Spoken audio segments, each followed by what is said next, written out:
Does God create bad people or circumstances?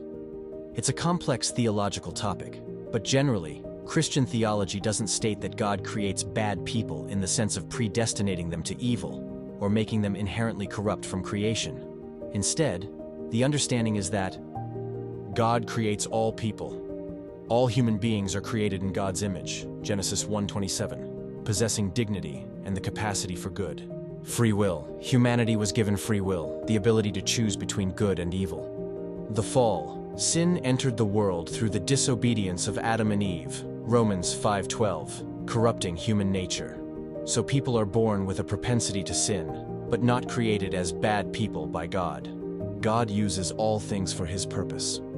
While God doesn't author evil, He is sovereign and can use the actions of even wicked people to accomplish His ultimate plans and purposes, often bringing about good from what was intended for harm. Here are some verses that speak to God's sovereignty over all people and how He can use even those who act wickedly, often for His judgment or for the ultimate good of His people. Verses that speak to God's sovereignty over all creation, including human beings and their choices, even those that are wicked.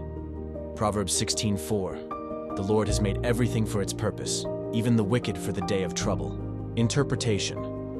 This verse doesn't mean God creates wickedness, but rather that even wicked individuals in their choices and actions ultimately fall within the scope of God's sovereign plan, even if it leads to their own judgment.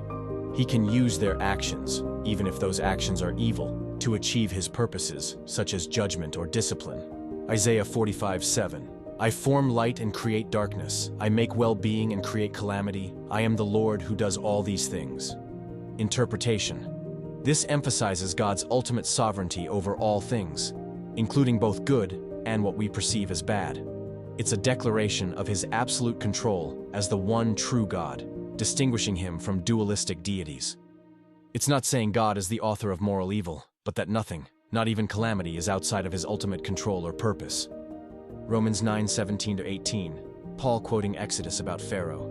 For the scripture says to Pharaoh, I raised you up for this very purpose, that I might display my power in you, and that my name might be proclaimed in all the earth. Therefore, God has mercy on whom He wants to have mercy, and He hardens whom He wants to harden. Interpretation.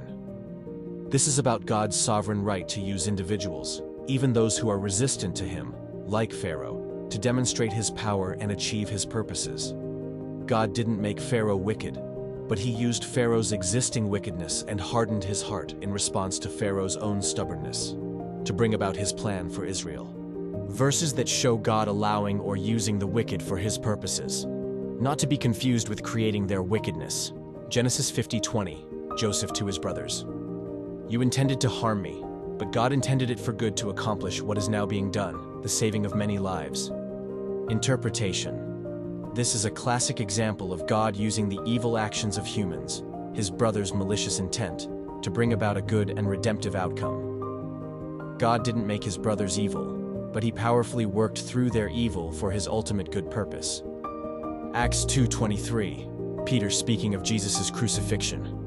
This man was handed over to you by God's deliberate plan and foreknowledge, and you, with the help of wicked men, put Him to death by nailing Him to the cross. Interpretation. This verse clearly states that Jesus' crucifixion was part of God's deliberate plan and foreknowledge, but it explicitly attributes the act of putting Him to death to wicked men. God's plan encompassed their wicked actions without endorsing or creating their wickedness. The Bible presents a nuanced and profound understanding of God's relationship with human evil. It resolutely affirms God's absolute sovereignty, meaning He is the supreme ruler over all creation, and nothing, absolutely nothing, happens outside of His ultimate knowledge, control, or permission. This doesn't imply that God authors evil or directly causes people to commit wicked acts. Instead, it speaks to His unparalleled power to work all things together, even the most destructive and malevolent actions of wicked individuals, into His grand, overarching plan. Thanks for watching. If you got something out of the video, please like it and subscribe for more Christian content.